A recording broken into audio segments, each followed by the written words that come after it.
Do you want to know the best of the best methods to level up fast at endgame? You are in the right place. I spent countless hours hunting and optimizing these 5 endgame farming methods, so ultimately I can give you the fastest and most efficient spots that will not waste your precious time. Following these methods will let you earn hundreds of thousands of chroma, hundreds of high-grade catalysts and lumina as well, or earn more than a whopping 4 million to 260 million XP to max your characters to level 99 in the fastest time possible. For the sake of the video, I'm showing my updated general farming build for the first 3 spots on this list. I highly suggest taking the time to follow all of my suggestions on the screen right now so you can replicate all of the strategies that I'm going to show you later on. The general farming build's main focus is to burst down all of our targets during the first turns as much as possible for maximum gains and efficiency. Stacking up as much AP during the first turn and damage multipliers were the things I focus on. So Luminas or Pictos such as At Death's Door, Augmented First Strike, Glass Cannon, First Offensive, and Immaculate, and so on are suggested. You get the idea. My character levels at the time of recording were around level 75. However, I started optimizing these endgame spots when my character levels were around level 55 to 60. If you think you lack the character levels, I recently covered the best of the best Act 2 spots or mid-game farming methods, which you can easily reach level 50 to 55 plus without a hassle. So if you want to be more prepared for this guide, check the video in the description or click the card here.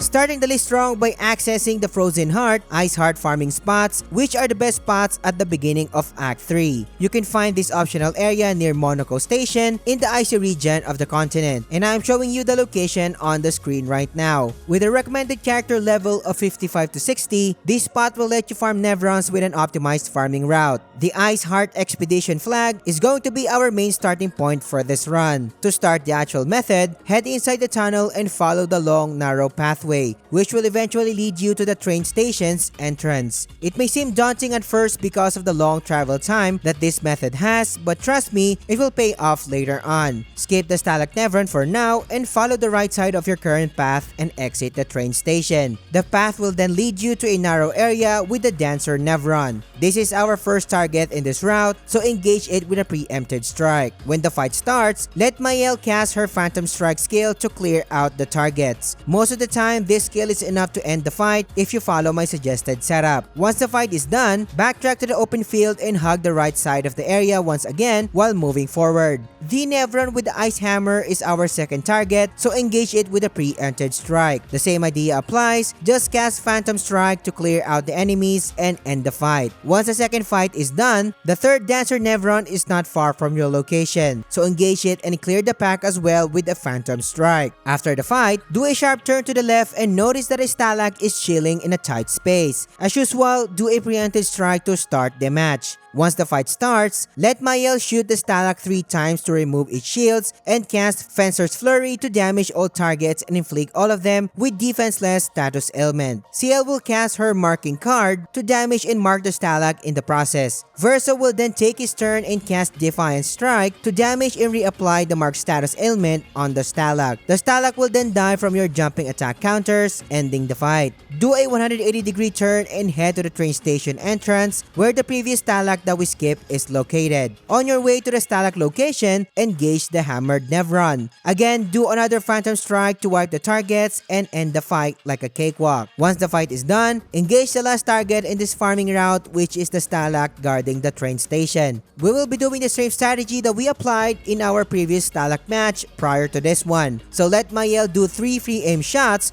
to take out the shield of the Stalak. Cast a Fencer Flurry for defense down and to clear the other Nevrons in this fight. CL will cast her marking card to damage and mark the Stalak in the process. Then Verso will finish the turn with another Defiant Strike, and then the party will end the fight by doing jump counterattacks. This is the last target in this farming route, so head back to the flag to reset the run to respawn all of the targets. Each run lasts around 3 minutes and 33 seconds with loading times included when resetting the run, and they can give you a total of almost 40k chroma and 2 million XP per run, along with occasional recos from all types of enemies and common grandiose catalysts from the Stalax. Do this farming route consistently in an hour and we are looking at almost 613k chroma and a whopping 35 million XP, which is a lot, especially for level 60 characters. And of course, a decent amount of free coats and a lot of grandiose catalysts for your upgrade needs.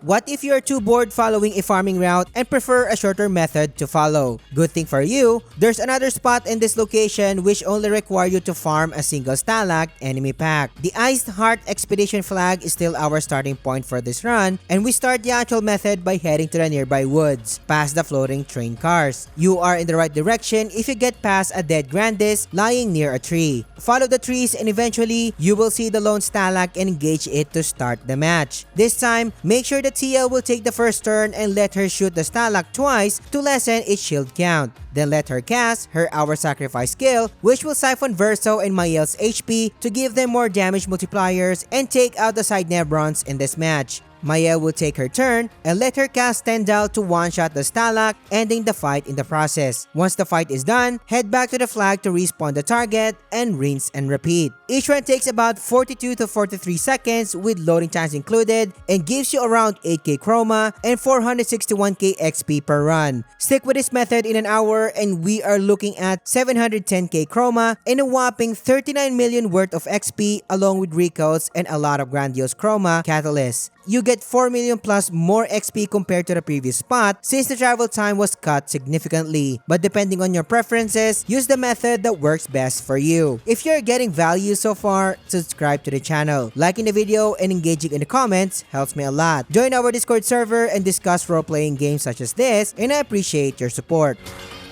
Reaching character level 70 to 75 is an easy task by just following the previous spot so far. So when you do so, the Darkshore spot offers much better gains for your time. This method will allow you to farm Noirs easily with the same build that we have and no changes have been made so far. Find this spot on the location that I am showing on the screen right now, located in the very first area of the game. There's only one flag in this area and the starting point of our runs. Start the run by heading towards the Nevrons located straight ahead from the flag. Do a preemptive strike and let CL cast a Fortune's Fury on Mael to apply a double damage buff. Mael will then cast Phantom Strike to severely damage our targets and end the fight. Just in case a Nevron survived, you can use Verso to clean the leftover enemies. Once the first match ended, head to your right and run towards the second pack of the Nevrons and do a preemptive strike. Do the same strategy by buffing Mael with double damage and finishing the fight with Phantom Strike. Head to the flag to respawn both of the key Nevron packs in this run to reset the method. Just in case you are wondering, the third pack of the Nevrons in this area is not worth farming since the travel time will greatly affect the efficiency of our runs, so you are better off sticking with 2 packs in this method. Each run lasts around 38 to 40 seconds with loading times included if you stick with 2 packs, giving you almost 31k chroma and almost 2.1 million XP per run. Do this consistently in an hour and we are looking at 1.7 chroma and a great amount of 118 million worth of XP, and as usual, a decent amount of recoats and grandiose for your upgrade needs. Truly one of the best spots.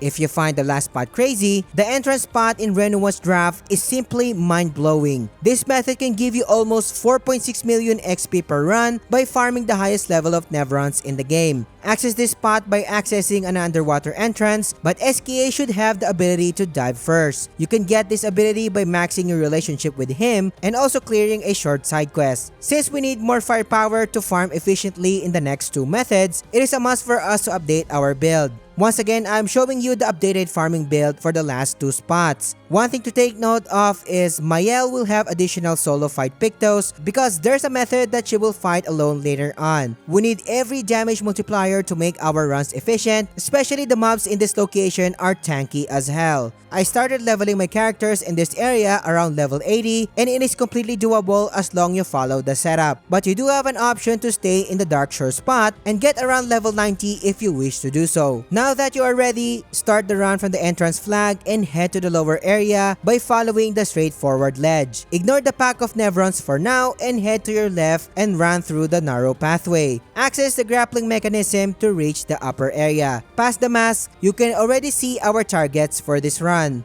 head through the lower levels and approach the target, and make sure to do a first strike to start the match. Once the fight starts, Mayel will do a Phantom Strike as an opener to damage all of our targets here. She will then have another turn and let her cast Fencer Flurry to apply defense down on all targets. Ciel will then end the fight with her Hour Sacrifice skill because of its high damage. Head back to the previous path we went through and engage the previous Nebron pack that we skipped for additional XP. Once the fight starts, cast a Phantom Strike with Mayel to take out the non-flying Nevrons, then take out the flying Nevron with free aim shots. Head back to the flag to reset both targets, rinse and repeat. Each run lasts around 1 minute and 45 seconds to 1 minute to 47 seconds, with loading times included, and gives you a total of 37k chroma and a whopping 4.5 million XP. Do this consistently in an hour and we are looking at 1.2 million chroma and an insane 150 million worth of XP, with a decent amount of recos and with a minimum of 99 Lumina and Grandiose in the process. Truly an insane spot, but what if I told you that this is not the best spot overall? The inner section of Renoir's draft offers a Gestural Merchant, which you can farm over and over for 2 million XP per run, giving you an out of this world 258 million XP per hour. So let that sink in for a minute. To make this run efficiently, we need a little bit of setup to do first. From the Golden Tree Expedition flag, do a first strike on the nearest Nevrons near your location. Once the battle starts, cast Phantom Strike to damage both Nevrons. Then let Mayel cast Fencer Flurry to inflict defense less on both targets. Ciel will then cast her Sacrifice skill to drain Verso and Mayel's HPs. Mayel will take her turn again and perform her Virtuous Strike Gradient attack to damage the remaining target. Once she have access to her turn again, perform her Burning Canvas skill to end the fight. Now that Mayel's HP is reduced to 1 HP, access the merchant located in the upper area by using the grappling mechanism. This is where the actual method starts, so fight the merchant with Mayel to start the match. Once the battle starts, cast Phantom Strike to take out both of the Nebrons in this match. Mayel will hit like an absolute truck since her HP was reduced to 1 HP.